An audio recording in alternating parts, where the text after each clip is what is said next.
Class 10 triangles की theorem number 4 देखिए।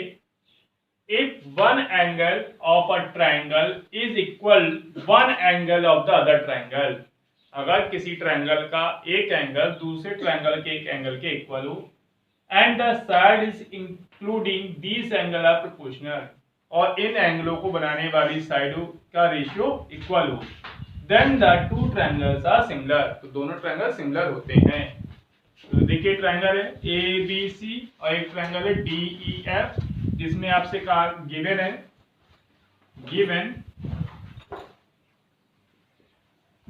इन triangle A B C and triangle D E F.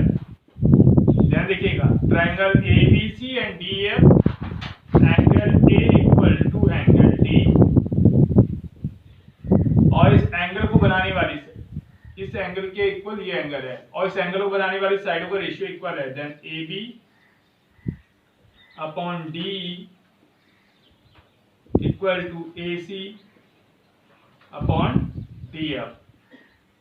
Equation number 2।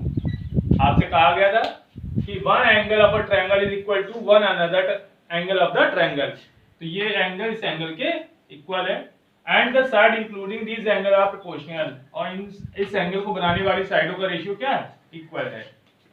Prove that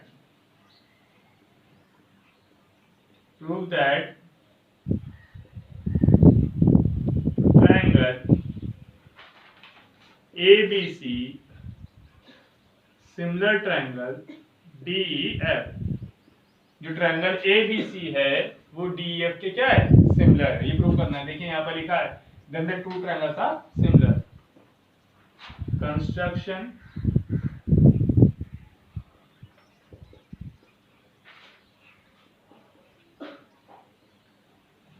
cut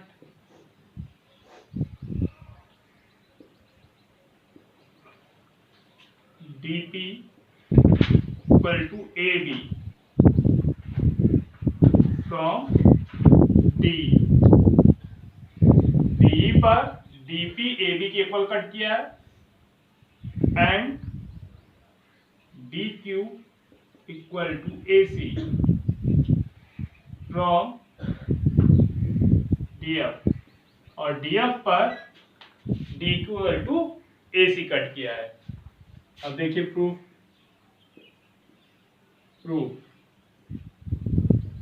में सबसे पहले देखिए आपको साइडों का रेशियो इक्वल दिया गया है, तो लिखेंगे since AB upon D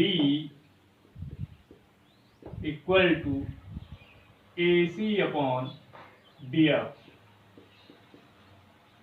bye equation 1। देखिए आपको क्या गिवन है कि जो साइडों का रेशियो क्या है, इक्वल है। अब देखिए जो AB है इसको DP के इक्वल कट किया गया है, मीन जो DP है वो AB के इक्वल है, तो हमने लिखा DP upon D equal to DQ upon DF by construction. ये DP था वो AB के इक्वल था, कंस्ट्रक्शन में हमने कट किया है, तो जो DP अपॉन DE है वो DQ अपॉन DF के इक्वल होगा। और आपने थ्योरम पढ़ी थी जिसमें कहा था अगर साइडों का रेशियो इक्वल है तो जो रिमेनिंग साइड्स होती हैं वो पैरेलल हो जाती हैं, converse theorem. Therefore PQ parallel EF converse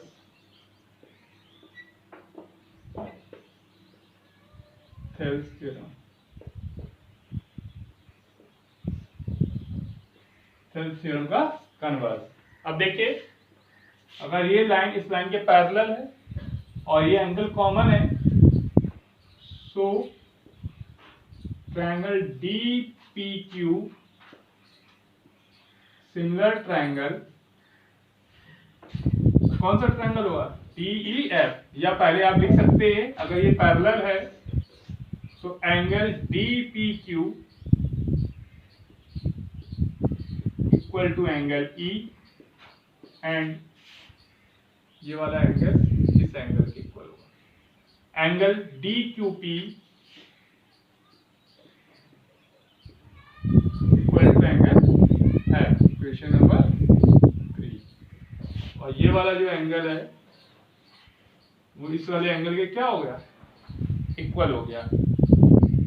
सो triangle D P Q similar triangle D E F. Similarity के लिए कितनी कंडीशन चाहिए, दो कंडीशन कम से कम चाहिए। अगर 3 चाहिए तो कॉन्ग्रुएंसी हो जाएगा, और 2 चाहिए तो सिमिलरिटी है। तो देखिए ट्रायंगल डी पी क्यू और डी ई एफ में ये वाला एंगल कौन सा एंगल है, डी पी क्यू किसके इक्वल है, एंगल डी ई एफ के, क्योंकि पैरेलल था तो एंगल इक्वल होगा। ऐसे ही angle D Q P angle D F E के भी इक्वल है। डी पी क्यू का ये वाला एंगल और डी ई एफ का ये एंगल, दोनों एंगल इक्वल थे, ये दोनों एंगल इक्वल हैं। So triangle D P Q triangle D E F के क्या हो गया, सिमिलर। Equation number 4। अब देखिए इन triangle A B C and triangle D P Q, इसमें देखिए A B equal to D P by construction,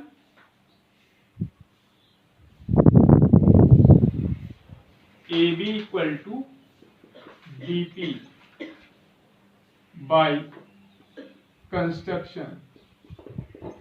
अब देखिए A C equal to D Q D Q by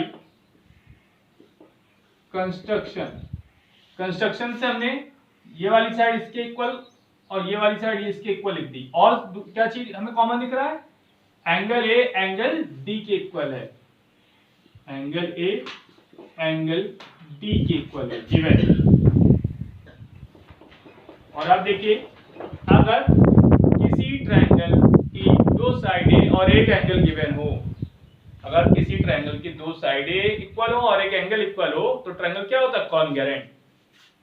then triangle A B C congruent triangle D P Q. कहां से, ऐसे similarity से। और equation number 5। अब ध्यान देखिए ये जो डी पी क्यू है वो डी एफ के सिमिलर है, सिमिलर मतलब एक जैसा दिख रहा है पर एक नहीं। और जो ए बी सी है वो डी पी क्यू के कॉन्ग्रुएंट है। Then by equation 4 and 5 triangle A B C similar triangle D E F. देखिए समझिए ये दोनों सिमिलर है, मतलब एक जैसे दिख रहे हैं, ये और ये सिमिलर हैं, एक जैसे दिख रहे हैं पर एक नहीं है। और ये दोनों एक ही हैं, अगर ये दोनों आपस में इक्वल हैं और ये इसके सिमिलर है तो ये भी इसके क्या हो जाएगा, सिमिलर। आपको ट्रायंगल एबीसी और ट्रायंगल डीएफ गिवन था जिसमें एंगल ए एंगल डी के इक्वल था, उनकी साइडों का रेशियो इक्वल था। आपको प्रूव करना था कि ट्रायंगल एबीसी ट्रायंगल डीएफ के सिमिलर है। आपने कंस्ट्रक्शन किया कि जो डीपी है वो एबी के कट इक्वल कट किया, कहां पर, डी पर, और डीक्यू जो है वो एसी के इक्वल कट किया डीएफ पर। आपको गिवन था कि AB upon DE equal to AC upon DF, ठीक। तो आपने AB की जगह DP लिख दिया, AC की जगह DQ लिख दिया, तो आपको मिला DP अपॉन DQ, ये DP upon DE equal to DQ upon DF। देखिए DP upon DE equal to DQ upon DF। अगर साइडों का रेशियो इक्वल है तो कन्वर्स थ्योरम कहती है अगर किसी ट्रायंगल की साइडों का रेशियो इक्वल है तो रिमेनिंग साइड क्या हो जाती है, पैरेलल हो जाती है। तो ये वाली साइड इस साइड की क्या है, पैरेलल। अगर ये साइड इस साइड की पैरेलल है then angle DPQ angle DEF के इक्वल होगा। ऐसे एंगल DQP एंगल DFE के इक्वल होगा।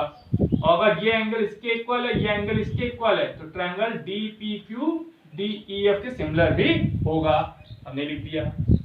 फिर हमने लिया छोटा ट्रायंगल DPQ और बड़ा ट्रायंगल ABC, जिसमें हमने कहा ये वाला एंगल इसके इक्वल है given, AB equal to DB by construction, AC equal to DQ by construction. तो दोनों ट्रायंगल क्या हो गए कॉन्ग्रुएंट। ये छोटा ट्रायंगल बड़े ट्रायंगल के सिमिलर है और ये छोटा ट्रायंगल इस ट्रायंगल के इक्वल है, तो ये वाला ट्रायंगल भी इस पूरे ट्रायंगल के क्या होगा सिमिलर।